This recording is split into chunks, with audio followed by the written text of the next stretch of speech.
যখন ইংরেজি অনার্স পড়েছিলাম আমাদের বর্ধমান ইউনিভার্সিটির সিলেবাসে জন মিল্টনের প্যারাডাইস লস্ট বলে একটা এপিক মহাকাব্য ছিল। যখন অনার্স করেছিলাম আপনাদের আশীর্বাদ মাথায় নিয়ে সেই ছোট্টবেলা থেকে সেই 5 বছর বয়স থেকে আমি কীর্তন পরিবেশন করছি। আমার প্রথম কীর্তন শিক্ষা এই যে আমার বাবা কিবোর্ড বাজাচ্ছেন, কীর্তনিয়া গদাধর দাস। উনি আমাকে সেই ছোট্টবেলায় 5 বছর বয়সে কোলে করে আসরে তুলেছিলেন। পরবর্তীকালে কীর্তন সম্রাট শ্রী সুমন ভট্টাচার্য মহাশয় তিনি কৃপা করেছেন এবং কীর্তনের মূল ঘরানার গান তিনি কৃপা করে শিখিয়েছেন। সেই সঙ্গে আপনাদের আশীর্বাদে আমি বর্ধমান ইউনিভার্সিটি থেকে ইংরাজি এমএ করেছি, বিএড করেছি। তারপরে এই কলকাতা রবীন্দ্র ভারতী বিশ্ববিদ্যালয় থেকে এই কীর্তন বিষয় নিয়ে আমি আরেকটা এমএ কমপ্লিট করলাম। আপনারা আশীর্বাদ করবেন যেন হরিনামের সঙ্গে সঙ্গে শিক্ষাও চালিয়ে যেতে পারি। তা যে কথাটা বলছিলাম, আমি যখন অনার্স করেছিলাম মোটামুটি ইংরাজি অনার্স করলে মিল্টনের প্যারাডাইস লস্ট এটা পড়তেই হয়। তা সেখানে জন মিল্টন বলছেন, mind in its own place in itself can make a heaven of hell, a hell of haven.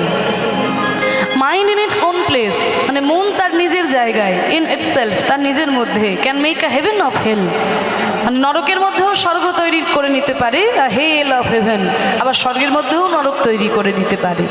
মন যদি আপনার শুদ্ধ হয়, আপনি যদি নরকেও বসে থাকেন সেখানেই স্বর্গের অনুভূতি পাবেন। কিন্তু মনই যদি অপবিত্র হয়ে যায়, আপনি যদি স্বর্গেই বসে থাকেন সেখানেই মনের মধ্যে নরক তৈরি হয়ে যায়। মধুময় শ্রীধাম বৃন্দাবন বৃন্দাবন সখী ভুব বিতনোতি কীর্তিং ইয়দ দেবকী সুত পদাম্বুজ লব্ধ লক্ষ্মী গোবিন্দ বেণুমন মত্ত ময়ূর নৃত্যম প্রেক্ষাতি শৌন্য় পরতান্য় সমস্ত সত্যম। মধুময় শ্রীধাম বৃন্দাবন। ভগবান শ্রীকৃষ্ণের প্রিয় সখা সুদাম সখা, আদর করে তাকে বলে সুদামা। শ্রীদাম সুদাম দাম্ব সুদাম, এই যে সুদাম, সুদামকে আদর করে বলে সুদামা। তা এই সুদামার বাবার নাম হচ্ছে মটুক মহারাজ আর মায়ের নাম হলো রচনা দেবী। তা পৌরাণিক মত আর গোস্বামীগণের মতের একটু পার্থক্য আছে। পৌরাণিক মতে যিনি সুদাম সখা তিনি পরবর্তীকালে সুদামা বিপ্র, কিন্তু গোস্বামীগণের মতে সুদাম সখা আর সুদামা বিপ্র দুজন হচ্ছে আলাদা মানুষ। তো আমাদের লীলা আস্বাদনের সুবিধার জন্য আমরা ধরেই নেব যিনি সুদাম সখা তিনিই হচ্ছেন পরবর্তীকালে সুদামা বিপ্র। তা এই সুদামার মায়ের নাম রচনা দেবী, বাবার নাম মটুক মহারাজ। প্রত্যেক দিন সকালবেলায় সুন্দর করে যখন রচনা দেবী সাজিয়ে দেয় সুদামাকে, সাজিয়ে দিয়ে বলে, ওরে সুদামা তুই যেমন আমার ছেলে তেমনি কৃষ্ণও যে আমার ছেলেরই মতো, তাই গোচারণে গিয়ে যেন এমন কোনো খেলা খেলিস না বাবা যাতে আমার কৃষ্ণের তানে কোনো ব্যথা হয়। তা প্রত্যেক দিন সাজিয়ে গুছিয়ে দেয়, আজকেও সুন্দর করে সাজিয়ে গুছিয়ে দিয়েছে। আর যখন গোচারণে এসে খেলা খেলছে, কিরে তোরা সবাই আমার সঙ্গে খেলবি তো? এই সুদাম সুদাম তোরা সবাই খেলবি? আজ আমরা রাম কানাই সনে খেলবো রে, আমরা রাম কানাই সনে খেলবো রে, খেলা খেলবো রে, খেলা খেলবো রে, খেলা খেলা খেলবো রে, খেলা খেলবো রে, আজ আমরা রাম কানাই সনে খেলবো রে, আমরা দূর বনে যাব না খেলবো রে, আমাদের মা মানা করেছে, হরি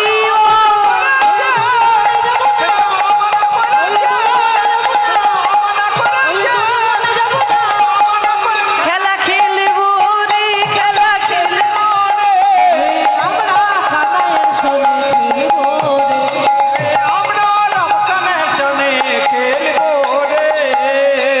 দাঁড়া দাঁড়া, খেলা তো হবে কানাই, কিন্তু আজকে গোচারণে কি খেলা হবে? কানাই বলছে, শোন আমি তো বলতে পারি না, মাথার উপরে দাদা বলরাম আছে, হ্যাঁ দাদা বলরাম যা বলবে আজকে গোচারণে তাই খেলা হবে। ও দাদা বলরাম, আজ আমাদের গোচারণে কি খেলা হবে গো? আজ কি খেলা হবে? আজ হবে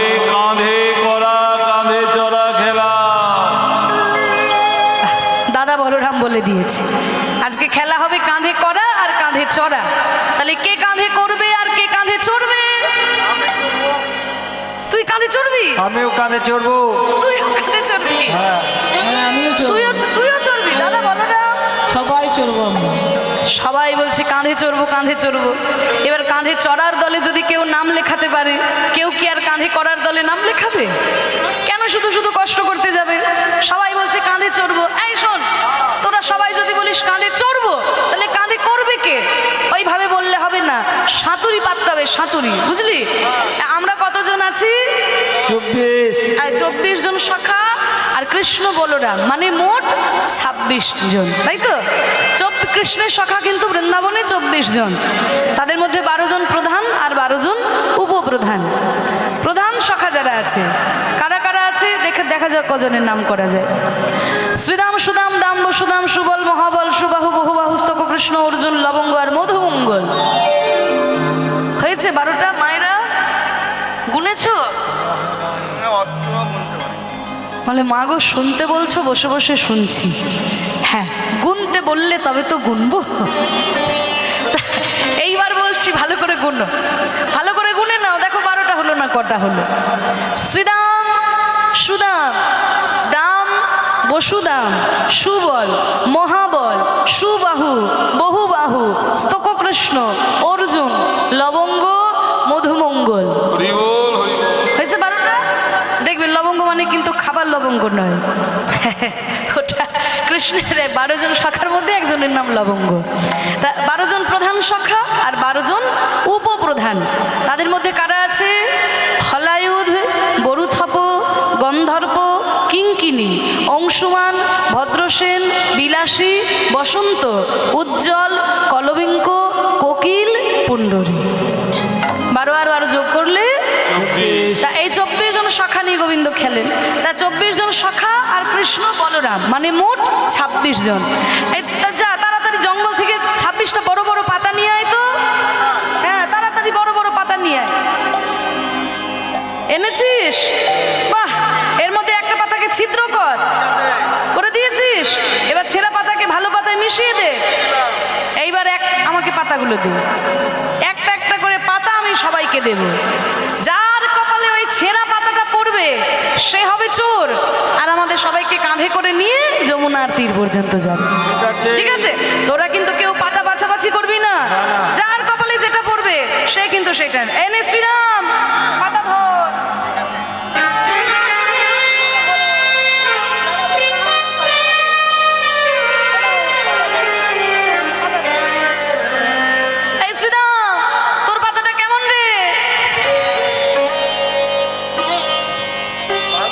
ভালো পাতা পেয়ে গেলি? এই সুদাম, তোর পাতাটা কেমন? এই সুবল, দেখি দেখি। আমার পাতা ভালো। হ্যাঁ, আমারও ভালো। সবাই ভালো পাতা পেলি? তাহলে তোরা সবাই যদি ভালো পাতা পেলি, তাহলে ছেঁড়া পাতাটা কে পেলো? নাই, তোর পাতাটা দেখে। আমার পাতাটা দেখবি? হ্যাঁ। কৃষ্ণ সবার পাতার খোঁজ নিয়ে বেড়াচ্ছে, নিজের পাতার খোঁজ নেই। তা দেখবেন যে সবার ভালো করে তার কিন্তু নিজের ভালো হয় না, যে সবার ভালো করে তার নিজের ভালো হয় না। এই তোরা আমার পাতা দেখবি? আরে আমি কি আর ছেঁড়া পাতা পেতে পারি? আমিও ভালো পাতা পেয়েছি। এই দেখ, আমিও ভালো। এ কানাই পাতা ছেঁড়া, কানাই চোর। আমার কপালে ছেঁড়া পাতা পড়েছে। এ তো আমার কপালে ছেঁড়া পাতা। এই চুপ, চোর বলবি না, চোর বলবি না বলে দিলাম। চোরকে চোর বলেছি তা গায়ে ফসকা পড়ে গেছে। চোরের মায়ে আবার বড় গলা। বলছি চোরের মায়ের বড় গলা। হ্যাঁ, দিন রাত তুই বৃন্দাবনের ঘর থেকে ননি মাখন চুরি করে খাচ্ছিস, আর তোকে চোর বলেছি তো তোর গায়ে ফসকা পড়েছে? এই শোন, আমি যখন ওই বৃন্দাবনের ঘর থেকে ননি মাখন চুরি করে খাই, ওই চুরি করা ননি মাখনকে আমি একা খাই? তোরা সবাই ভাগ করে খাস। তাহলে চুরি করা ননি মাখন যে খাবে সে আমি চোর হলে তোরা সবাই চোর। বলে কানাই, অত কথায় কাজ নেই, তুই ছেঁড়া পাতা পেয়েছিস, এবার কাঁধে কর। বলে ঠিক আছে ঠিক আছে। এই সুদামা, নে নে আমার কাঁধের উপরে ওঠ। সুদামারে লইয়া কাঁধে ছুটিতে লাগিল, উলুধ্বনি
বৃন্দাবনের কাছে কেমন পাকা পাকা আম ফলেছে দেখ।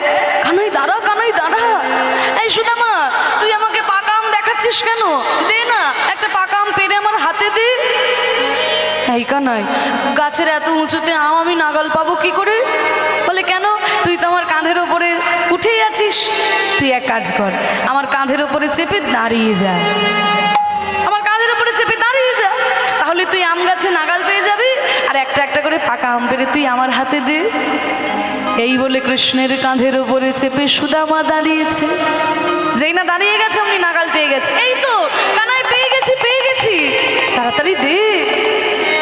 এই বলে গাছ থেকে একটা পাকা আম পেড়ে যেই না কানাইয়ের হাতে দিতে যাও, দিতে গিয়ে মনে মনে ভাবে এই আম আমার কানাইকে আমি কেমন করে দেব? কারণ এই আমি ভালো, আমার কানাইও ভালো, কিন্তু আমাদের রাজা কংস তো ভালো নয়। এই রাজা কংস আমার কানাইকে মারার জন্য পুতনার বুকে বিষ মাখিয়েছিল। যেই রাজা মাতৃজাতির বুকে বিষ মেশাতে পারে, সে তো না জানি আমার কানাইকে মারার জন্য এই আমের মধ্যেও বিষ মিশিয়ে রাখতে পারে। আর এই বিষ মাখায় আম যদি আমার কানাইকে দে, আমার কানাই তো আম খেয়ে মরে যাবে।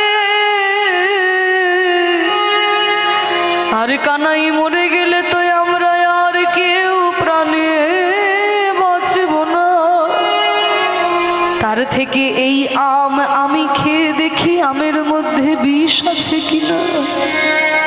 যদি বিষ থাকে আমি না হয় আম খেয়ে মরে যাব, কিন্তু আমার কানাই তো বেঁচে থাকবে।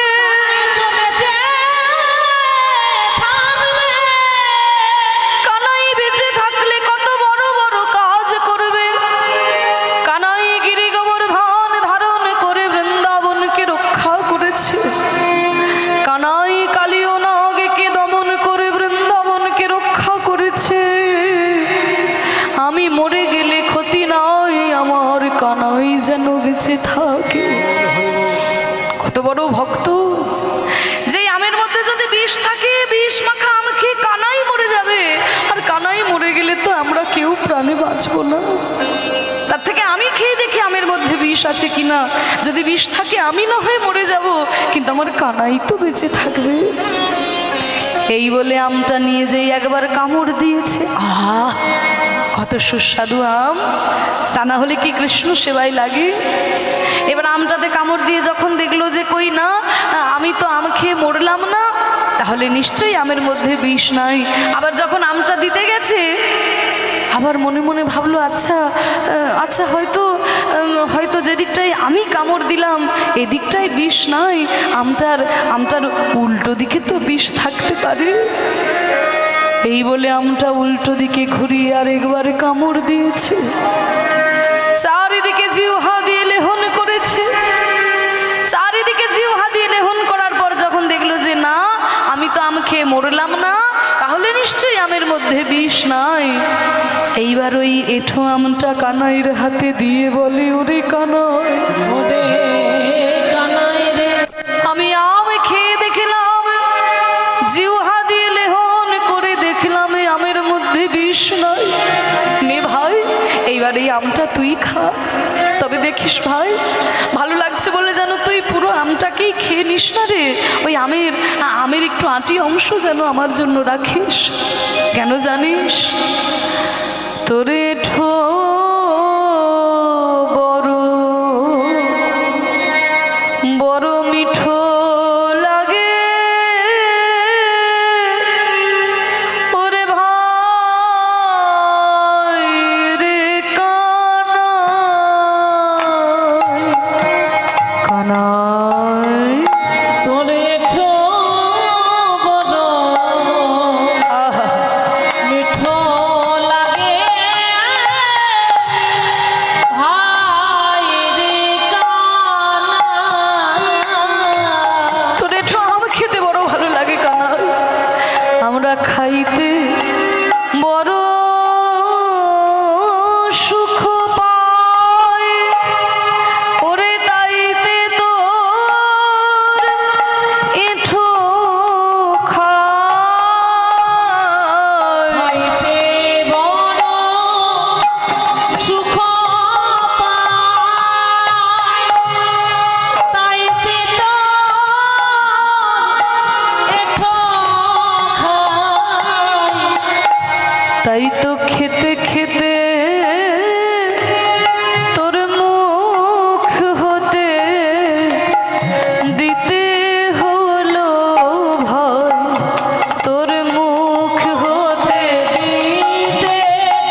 টানাটানি।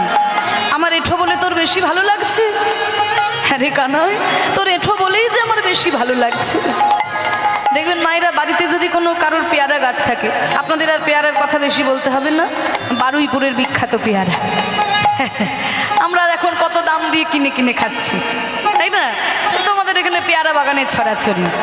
তা গাছ পাকা পেয়ারা এমনিতেই তো মিষ্টি হয়, কিন্তু দেখবে যে পেয়ারাটাতে আগে থেকে পাখিতে একটু ঠোকর দিয়ে যায়, সেই পেয়ারাটা কিন্তু সব থেকে বেশি মিষ্টি হয়। বলে ওরে কানাই রে, বৃন্দাবনের গাছের আম এমনিতেই মিষ্টি, কিন্তু যে আমটা একবার তোর বদনে উঠেছে কানাই, যেন 100 গুণ বেশি মিষ্টি হয়ে যায়। আমার মনে হয় তোর এই ঠোঁটের মধ্যে কিছু একটা জাদু আছে ভাই, যে আম তোর বদনে উঠলে 100 গুণ বেশি মিষ্টি হয়ে যায়। ও রাঙায়া ধরো মাঝে আমি না জানি কি সুধা আছে।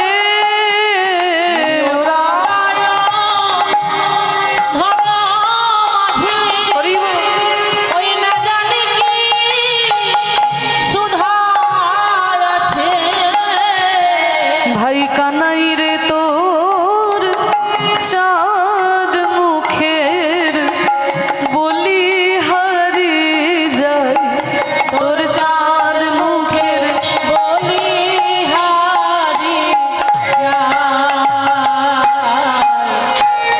এঠো মিঠো লাগে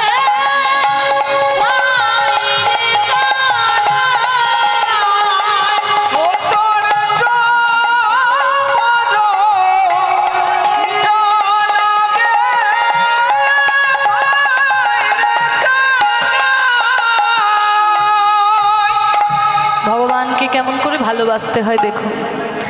আমরা তো আর ভগবানকে ভালোবাসতে পারি না, আমরা ভগবানকে ভালোবাসি হাজারটা জিনিস চেয়ে, তারপরে ভগবানকে ডাকি, তাই না মা? ঠাকুরের কাছে এসে 10 টাকার বাতাসা দিয়ে বলি, ঠাকুর এই আমি তোমাকে বাতাসা দিলাম, আমার ওই 1 তলা বাড়িটা যেন তাড়াতাড়ি 2 তলা হয়ে যায়, আমার মেয়ের বিয়েটা যেন হয়ে যায়, ঠাকুর আমার ছেলের চাকরিটা যেন এই বছর হয়ে যায়, এই আমি তোমাকে বাতাসা দিলাম।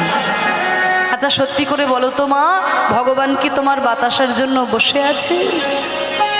তুমি দেবে তারপরে ভগবান পাবে, কিন্তু তবুও ভগবান আমাদের কাছে চায় কেন? আস্বাদন করার জন্য।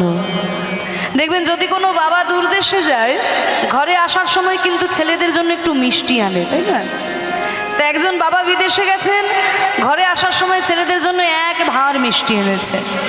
মিষ্টিটাকে এনে গিন্নির হাতে তুলে দিয়েছে, ছেলেদের মায়ের হাতে তুলে দিয়েছে। মা করেছে কিনা 4টি ছেলে একটা একটা করে মিষ্টি 4টি ছেলেকে দিয়েছেন। আর ছেলেদেরকে দেওয়ার পরে ছেলেরা যখন মিষ্টিগুলো খায়, তখন বাবা হাত পেতে চায়, ওরে ওরে আমাকে একটু দিবি না, আমাকে একটু দে।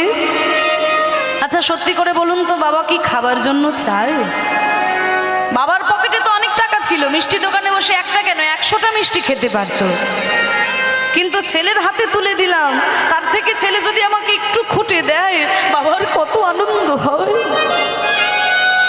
তাহলে ওই 4টা ছেলের মধ্যে একটা ছেলে করে কিনা বাবাকে একটু নখে করে খুঁটে দেয়, এই দেখো বাবা তোমায় দিলাম। আর ওইটুকু মিষ্টি খেয়ে বাবার আনন্দে প্রাণটা ভরে যায়, আহা ওই মিষ্টির এত স্বাদ আমার আগে তো জানা ছিল না। আবার কোনো ছেলে করে কি না, মিষ্টিটাকে অর্ধেক অর্ধেক করে ভেঙে বাবাকে দেয়, বাবা তুমি খাও। আবার কোনো ছেলে গোটা মিষ্টিটাই বাবার মুখে গুঁজে দেয়, বাবা তুমি খাও, আরো অনেক মিষ্টি আছে আমি পরে খাবো, বাবা তুমি খাও। আবার কোনো ছেলে করে কি, ওই মিষ্টিটাকে মাটিতে ছুঁড়ে ফেলে দেয়, তবু বাবাকে দিতে মন হয় না। যিনি আমাদের বিশ্ব ব্রহ্মাণ্ডের মালিক, আমাদের সকল কিছু দান করে আজকে কলিযুগে হাত তুলে দাঁড়িয়ে আছেন, গো কলিজীব আমি যে তোমাদের এত কিছু দিলাম, তোমরা আমাকে কিছু দেবে না। আমি যে তোমাদের সর্বস্ব দান করে ভিখারি হলাম, তোমরা আমাকে কিছু দেবে না। আমরা ভগবানকে দিতে পারি না, ভগবানের কাছে এসে দাও দাও মন প্রাণ দিয়ে তাকে ভালোবাসতে পারি না।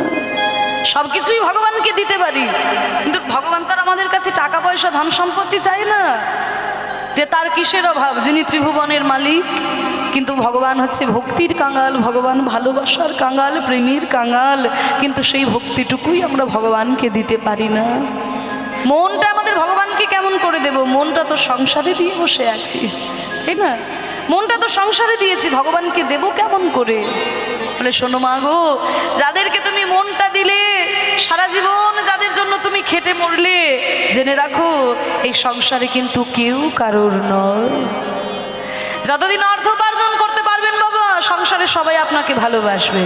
যতদিন পরিশ্রম করতে পারবে মা, সবাই তোমাকে ভালোবাসবে।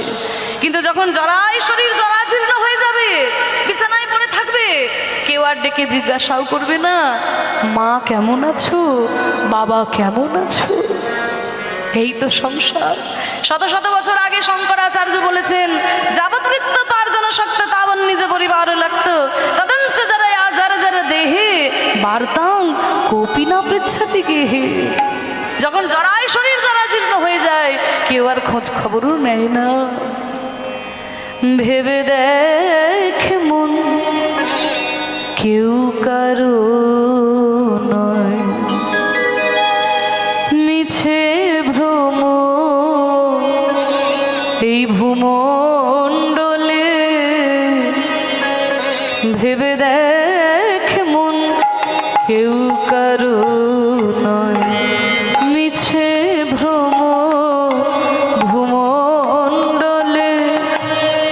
ভুলো না দক্ষিণা কালে বদ্ধ হয়ে মায়া জালে। ভুলো না দক্ষিণা কালে বদ্ধ হয়ে মায়া জালে। ভেবে দেখ মন, কেউ কারো নয়।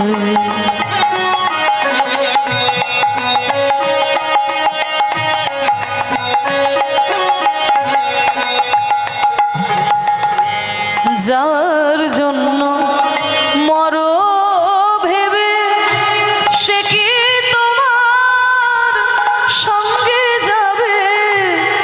যার জন্য মরো ভেবে, সে কি তোমার সঙ্গে যাবে? হরি বল মাগো, যাদের জন্য চিন্তা করে করে তোমার রাত্রে ঘুম হয় না, সংসারের জন্য জীবনটা বাদ করে দিলে, বলো সঙ্গে করে নিয়ে যেতে পারবে? ভাবে এসেছো একা, যেতে হবে একা, সঙ্গের সাথে কেউ হবে না তোমার। কিন্তু তবু আমার ঘর, আমার বাড়ি, আমার পুত্র, আমার সন্তান, আমার আমার করে আমরা বসে থাকি। কিন্তু দেখুন কবি রামপ্রসাদ সেন কি সুন্দর বলেছেন, যার জন্য মরো ভেবে, সে কি তোমার সঙ্গে যাবে? আবার অনেক বাবারা আছেন যে প্রেয়সীকে না দেখে থাকতে পারেন না, তাদের জন্য আবার একটা লাইন লিখেছেন যে বলে বাবা, যেই প্রেয়সীকে না দেখে তুমি থাকতে পারো না, যাদের জন্য চিন্তা করে করে তোমার টেনশনে একদম হৃদরোগ ধরে গেল, তাই না? তাহলে বলো, আজকে যদি তুমি মরে যাও, আজকে যদি তুমি মরে যাও, কালকে সকালে যখন তোমাকে চারজনে বাঁশের দোলায় চড়িয়ে নিয়ে শ্মশান ঘাটে যাবে, তোমার সেই প্রেয়সী ঝাঁটা দিয়ে গোবরের ছড়া দিয়ে দেবে, যাতে সংসারে অমঙ্গল না হয়। এই তো সংসার। সেই প্রেয়সী দেবে ছড়া, অমঙ্গল হবে বলে। সেই প্রেয়সী দেবে ছড়া, অমঙ্গল হবে বলে। ভেবে দেখ মন, কেউ কারো নয়।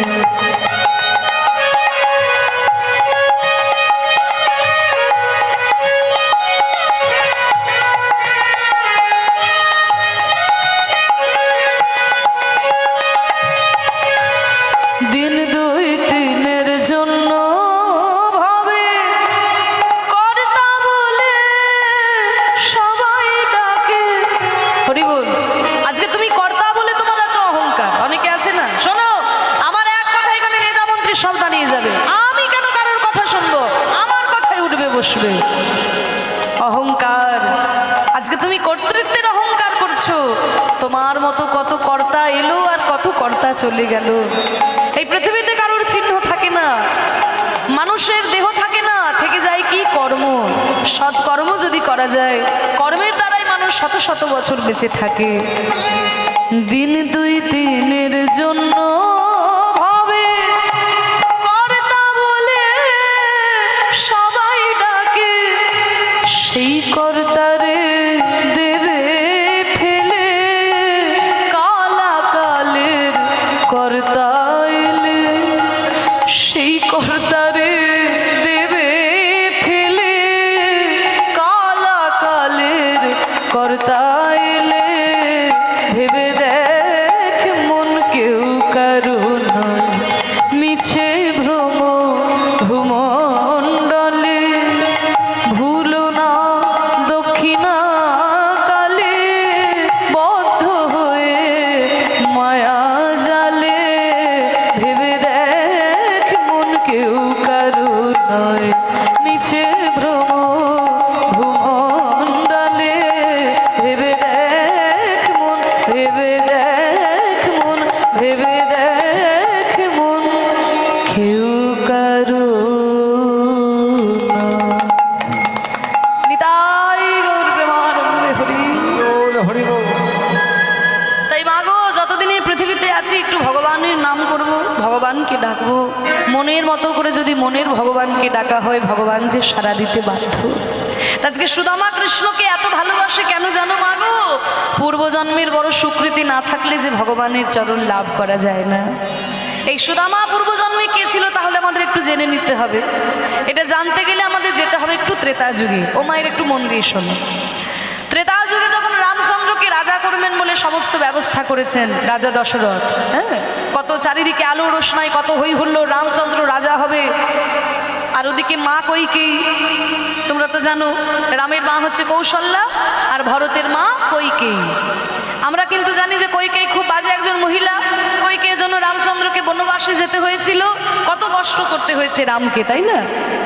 কিন্তু জানেন তো স্বামী সেবার দিক থেকে কইকেয়ী ছিল সর্বশ্রেষ্ঠ। কারণ রাজা দশরথকে দুইবার সেবা করে প্রাণে বাঁচিয়ে তুলেছিল এই কইকেয়ী। তা রাজা দশরথ কইকেয়ীকে বলেছিল, কইকেয়ী তুমি যা চাইবে আমি তোমাকে তাই দেব। কইকেয়ী বলেছিল, স্বামী আপনার সেবা করা আমার ধর্ম, আপনার কাছে কিছু পাবার আশায় তো আমি সেবা করি নাই, কিন্তু কইকেয়ী আমার তো তোমাকে দেবার ইচ্ছা আছে। বলে আমার যদি কোনোদিন কিছু লাগে আমি আপনার কাছে চেয়ে নেব মহারাজ।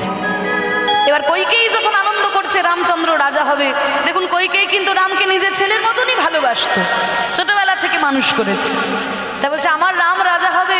মন্থরা মানে পরিচারিকা মন্থরা এসে বলছে, কিরে কইকেয়ী তুই এত আনন্দ করছিস কেন? রাম রাজা হবে। বলে আমি আনন্দ করব না, আমার ছেলে রাম রাজা হবে, আমি রামের মা। বলে জেনে রাখ তুই রামের মা নয়, তুই রামের সৎ মা, তুই রামের সৎ মা। আজকে তোকে মা মা বলে একেবারে মাথায় তুলে নৃত্য করছে, কিন্তু যেই দিন ওই সিংহাসনে উঠে যাবে তোকে আর তোর ছেলে ভরতকে ঘাড় ধাক্কা দিয়ে অযোধ্যা থেকে বের করে দেবে। তুই নিজের কথা না ভাবিস, অন্তত তোর ছেলে ভরতের কথা ভাব। ওই রাম যদি রাজা হয়, তোর ছেলে ভরতকে সারা জীবন তার চরণে দাসত্ব করতে হবে। তুই মা হয়ে দাঁড়িয়ে দাঁড়িয়ে দেখতে পারবি? এই কুমন্ত্রণা যখন দিতে শুরু করলো মন্থরা, এত খারাপ জিনিস মাগো এই কুমন্ত্রণা। যদি সাবধানে পথ চলা না যায়, কেউ যদি আপনার কানের কাছে বারবার একই কথা বলতে থাকে, কিছুদিন পরে কথাটা মিথ্যে হলেও আপনার সত্যি বলেই মনে হবে। এই তো আমাদের সমাজেরই ঘটনা। তাই কইকেয়ী বলে উঠলে, মন্থরা তুই আমাকে কি করতে বলিস? বলে ওই রাজা দশরথের কাছে তোর দুটো পাওনা বাকি আছে না, তুই রাজার কাছে চেয়ে নে। রামচন্দ্রকে যেন রাজা দশরথ 14 বছরের জন্য বনবাসে পাঠিয়ে দেয়, আর তোর ছেলে ভরতকে যেন সিংহাসনে রাজা করে, তুই চেয়ে নে। অন্ধকার ঘরে বসে রইলেন মা কইকেয়ী, চারিদিকে আলো, কইকেয়ীর ঘরে অন্ধকার।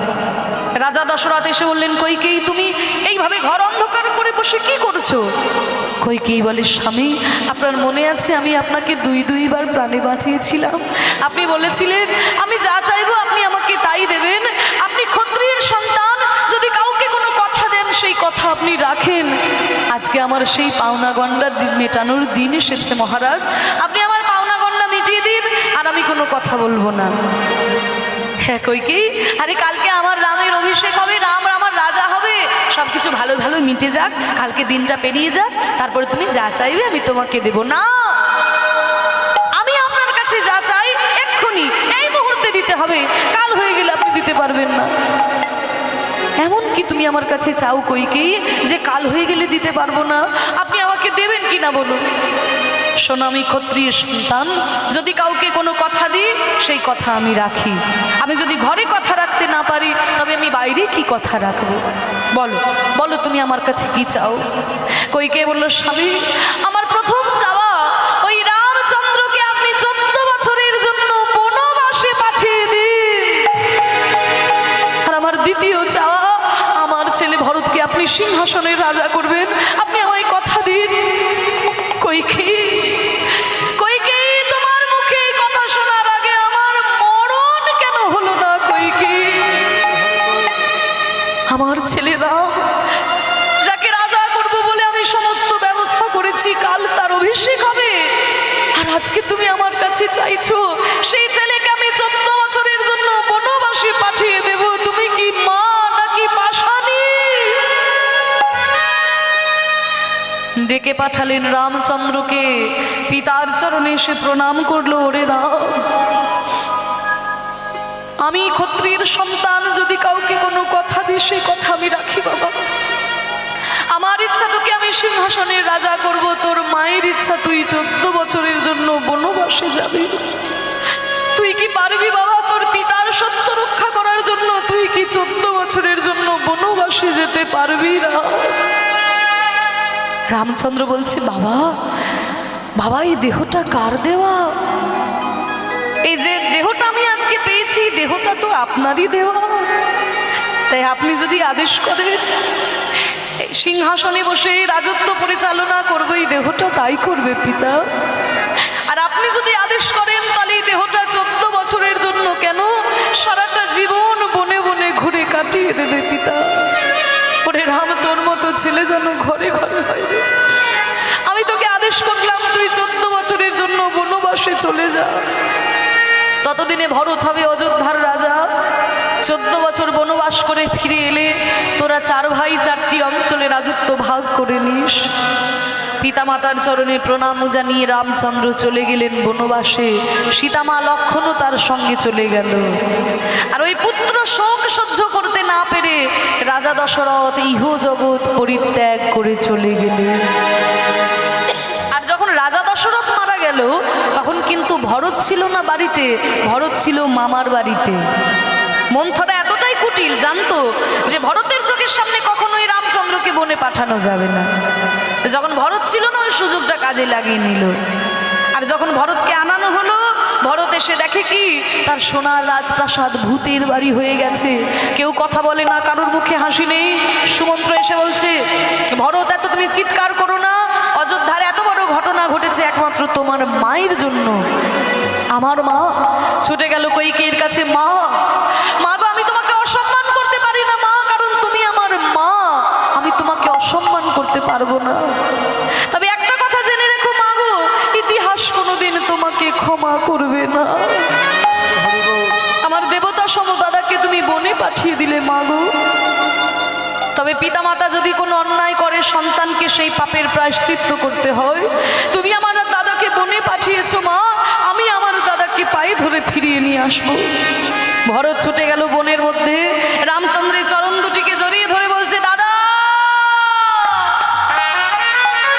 দাদা তুমি ফিরে চলো দাদা, তুমি ছাড়া সোনার অযোধ্যাপুরী ভূতের বাড়ি হয়ে গেছে, তুমি ফিরে চলো দাদা।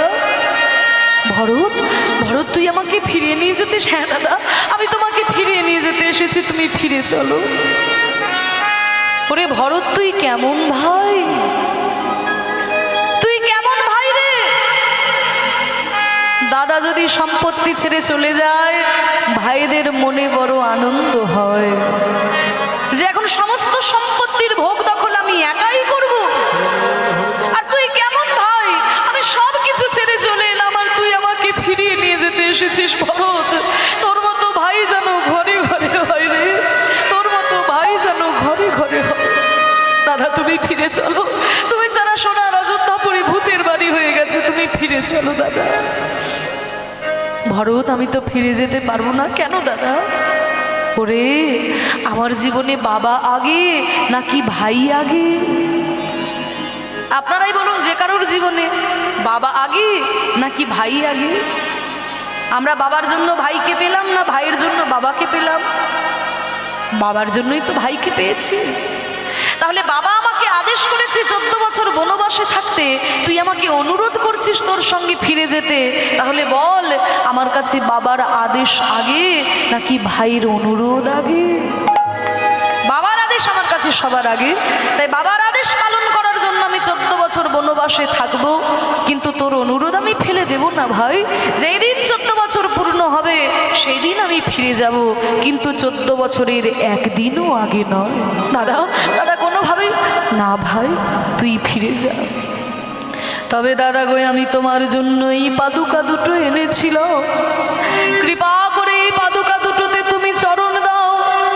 তোমার পাদুকা দুটো মাথায় করে নিয়ে গিয়ে আমি সিংহাসনের উপর রাখবো, আর নিচে কুশের আসন পেতে আমি রাজত্ব করব। দাদা মাথায় করে পাদুকা দুটো নিয়ে গিয়ে সিংহাসনের উপর রাখলেন ভরত, নিচে কুশের আসন পেতে রাজত্ব করলেন। আর ওদিকে তো আপনারা সবাই জানেন, সীতামাকে হরণ করে নিয়ে চলে গেল রাবণ। সেই রাবণকে বধ করে সীতামাকে উদ্ধার করে 14 বছর বনবাস করে যখন রামচন্দ্র ফিরে এলেন অযোধ্যায়, কত আনন্দ! চারিদিকে হই হুল্লোড়, আলোর রোশনাই, যাকে যা পারছে তাকে তাই দান করে দিচ্ছেন। কাউকে মণিমুক্তার হার, কাউকে হীরের আংটি, কাউকে মুক্তোর মালা, সবাইকে সবকিছু দান করতে করতে যাই না ভরতের সামনে এসে দাঁড়ালো। বল ভাই, তুই আমার কাছে কি চাস? তুই যা চাইবি আমি তোকে তাই দেব। সেদিন ভরত কি বলেছিল জানো মা? সেদিন ভরত বলল, দাদা গো, আমি তো তোমার কাছে মণিমুক্তার হার চাই না, আর হীরের আংটি চাই না। আমি তোমার কাছে কি চাই জানো? এই জন্মে আমি যেমন তোমার ভাই হয়ে জন্ম নিয়েছি, আগামী কোনো জন্মে যদি কোনোদিন তোমাতে আমাতে দেখা হয়, কোনো জন্মে কোনোদিন যদি তোমাতে আমাতে দেখা হয়, সেদিন যেন আমাকে আর তোমার ভাই করে জন্ম দিও না। সেদিন আমায় বন্ধু করে তুমি জানো দিও। সেদিন বন্ধু করে জনম দিও। আমি আর কিছু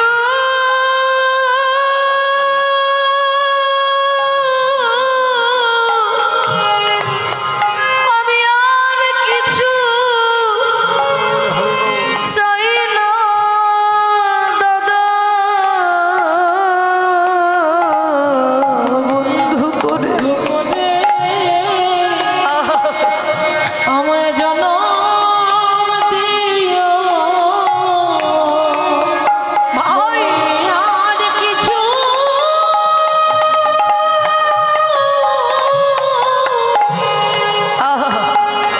আমি আর কিছু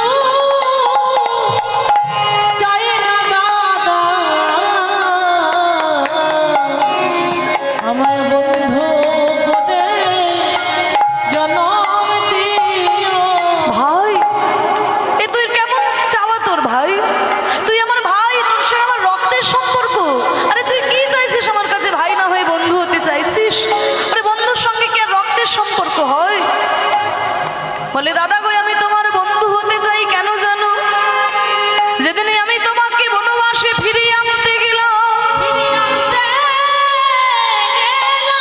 তুমি বললে তোমার জীবনে বাবা আগে ভাই পরে, তাই তুমি আমার সঙ্গে ফিরে এলে না দাদা।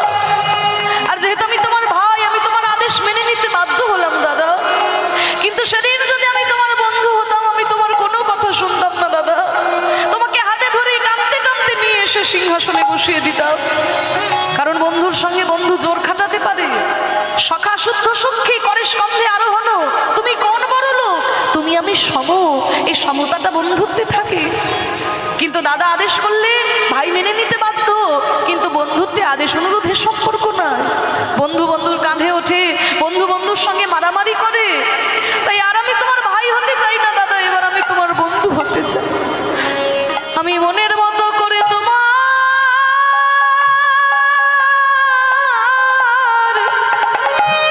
সেবা করব বন্ধু করে জনম দিও মনের মতো করে তোমার সেবা করব।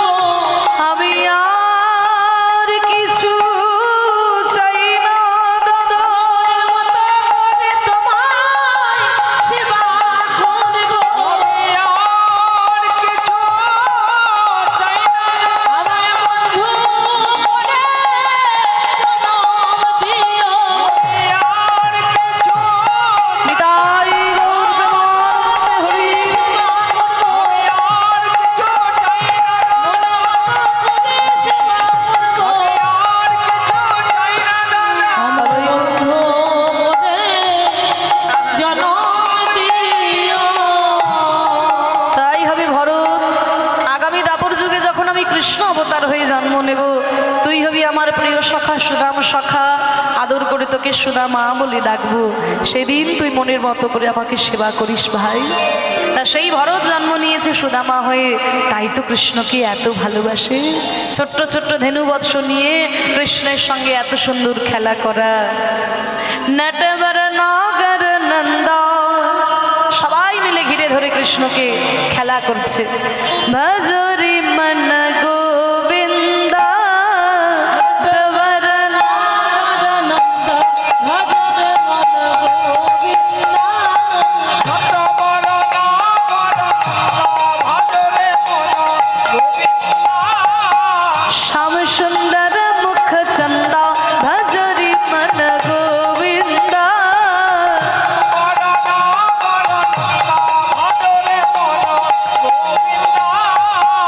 तू ही नटवर तू ही नागर, तू ही नटवर तू ही नागर,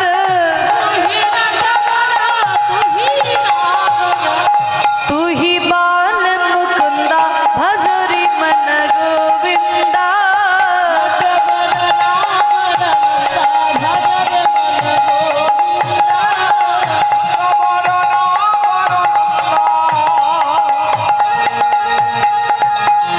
উলুধ্বনি।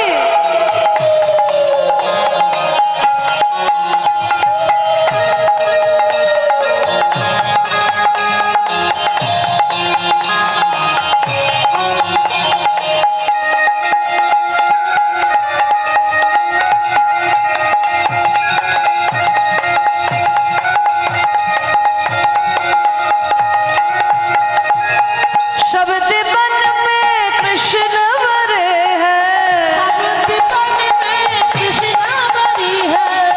शब्द बन में कृष्ण भरे हैं।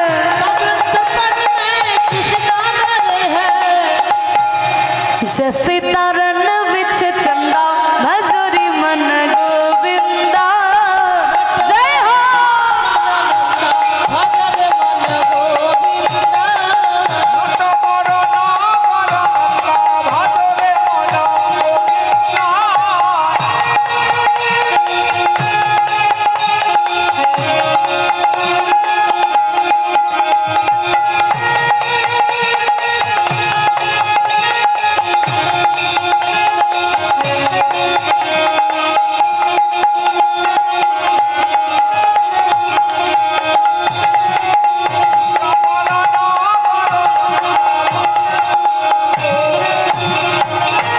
काली दह में नाग जो रहते,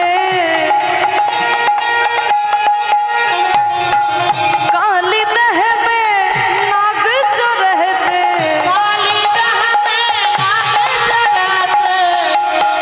फड़ फड़